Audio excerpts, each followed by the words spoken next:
je pense que ce système lui sied plus à Mbappé parce qu'il recevra des caviars de partout, de son pote Hakimi, de Messi, de Neymar, de tout ça.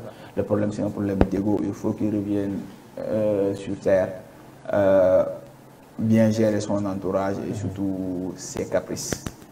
À mon humble avis, c'est ça le problème. Ouais. Mais est-ce qu'il n'est pas aussi en train de se défendre? Aziz, je vais vous donner un peu la citation de Mbappé après la rencontre face à Reims. Il a dit carrément qu'en équipe de France, il y a un certain Olivier Giroud qui est là, qui fait le rôle de numéro 9.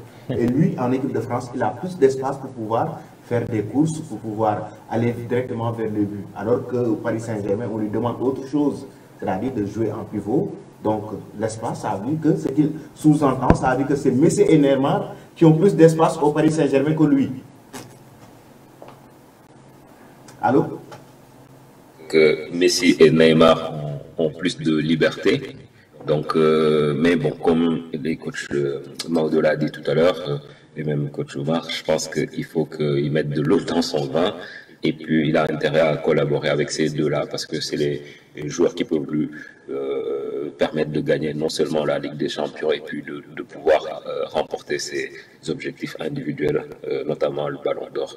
Maintenant, sur la question, son coach lui a répondu aussi. Donc, après cette déclaration-là, Galtier a expliqué que le jeu, oui, l'animation pouvait être différente de ce qu'on lui demande en équipe de France, mais quand même, il y avait beaucoup de choses qui restaient relativement similaires, à savoir que il est entouré par de grands joueurs.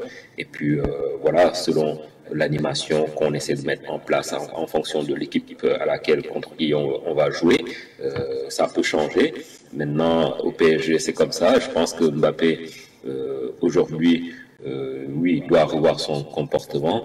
Moi, personnellement, pour avoir joué avec son oncle, Pierre Mbappé, bon, qui n'est plus à Sedan que comme directeur sportif, mais qui est président de Ivry, actuellement en région parisienne, donc club de National 2. Son père, voilà, donc je le connais à travers les médias. Comme ça, je pense que, et les échos que j'ai eus, c'est des personnes quand même assez carrées. Pour connaître Pierre et avoir discuté avec lui, qui était mon capitaine, je pense que c'est quelqu'un aussi de droit.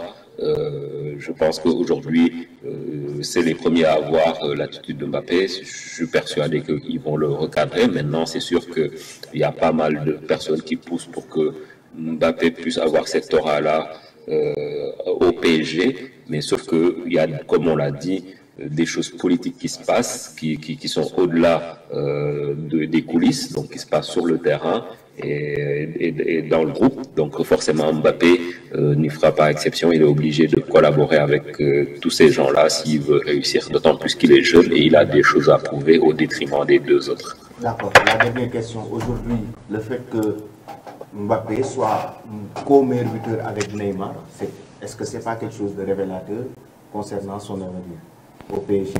Est-ce que aussi le choix de rester au Paris Saint-Germain et de ne pas signer au Real Madrid, est-ce qu'il n'est pas en train de le regretter? C'est son choix, il n'a qu'à assumer tout d'abord. Et bon, le fait qu'il soit comme meilleur buteur avec Neymar, bon, c'est une bonne chose pour le club parce qu'il y a deux meilleurs buteurs. Au lieu d'avoir un Mbappé seulement qui marque des buts, il y en a deux. Donc si l'un ne marque pas, l'autre marque. Donc c'est le club qui en bénéficie. Donc ils sont premiers en championnat, premiers en Ligue des Champions. C'est bénéfique pour le club. Donc, mais ce n'est pas bénéfique pour lui. Donc bon, ça revient à ce que je disais. C'est son ego, les statistiques individuelles qui le gênent peut-être. À côté, il y a un jeune qui s'appelle Erling Haaland aussi qui est en train de battre des records. Voilà, bon, c'est... Il marque énormément de buts. On dit que Haaland Mbappé, c'est le c'est la nouvelle génération. Ronaldo et Messi sont dans le déclin. Oui. Sont dans le déclin. Donc il y a Haaland et Mbappé qui sont derrière, qui arrivent. Donc Haaland a fait un choix sportif. City, bon, tout le monde connaît City, c'est un jeu très fluide. Tu as des occasions chaque 3 voire 5 minutes de jeu. Et bon, il bénéficie de Haaland, mais c'est Haaland surtout qui bénéficie de City. Mbappé doit faire pareil, c'est lui qui doit bénéficier de Mbappé, de Neymar, de Messi et des autres joueurs. Il ne faut pas se les mettre à dos. S'il accepte d'être le poulain, par exemple, de ne pas être la star de l'équipe, de donner à Messi ce qui lui est de droit, Neymar pareil, il va en bénéficier. N'oubliez pas, le seul Pichichi et soulier d'or sous l'ère Ronaldo Messi, c'est Luis Suarez.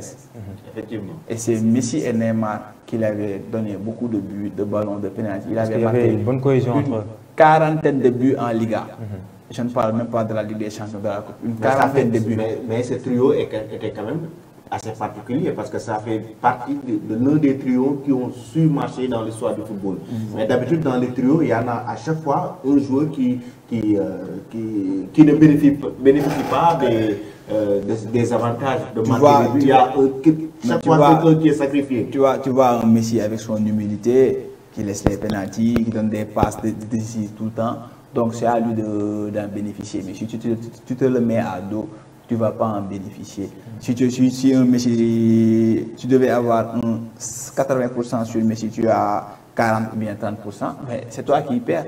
La même chose avec Neymar. Et Neymar, Mbappé c'était son protégé, il adorait, il le couvait même. Et bon, c'est comme lui donner un couteau dans le dos. Je suis désolé, mais c'est comme ça. Avec l'affaire penalty gay, le fait qu'il soit transféré et beaucoup d'autres choses. Tout a basculé. C'est plus son ami comme dans le temps. Neymar, tu le vois, les images sont là, assez révélatrices. Il couvait même Mbappé, il le protégeait, il faisait tout pour lui, donnait des ballons. Maintenant, il va essayer de la jouer solo. C'est Mbappé qui en perd, donc c'est à lui de mettre de l'eau dans son vin, comme l'a bien dit ici Aziz, et c'est lui qui en bénéficiera. Par rapport à la sortie qu'il a fait récemment, excuse-moi coach, je pense que comparaison n'a pas raison. Le fait qu'il compare l'équipe de France et le club du Paris Saint-Germain, les profils qui sont au niveau de l'équipe de France ne sont pas pareils également avec les joueurs qui sont au Paris Saint-Germain. Au Paris Saint-Germain, il y a Messi, il y a Neymar, comme on vient de le dire, il y a les autres au niveau du milieu de terrain. Mais avec l'équipe de France, surtout le match qu'ils ont joué la dernière fois, il y avait Giroud qui est venu, qui n'était pas prêt même pour venir avec l'équipe. Malgré qu'il y a des blessures un peu partout, c'est pour cela qu'il est venu. Mais lui, il a tort de dire ça. Pour moi, il a tort de prendre des exemples comme ça. Tout ce qu'il doit faire, comme on est en l'unanimité, de dire que oui, il doit retourner un peu en arrière, revoir le fait qu'il est dans des caprices, revoir vraiment le football qui est en train de mettre en place, essayer de gagner l'amour des amateurs pour exceller en avant.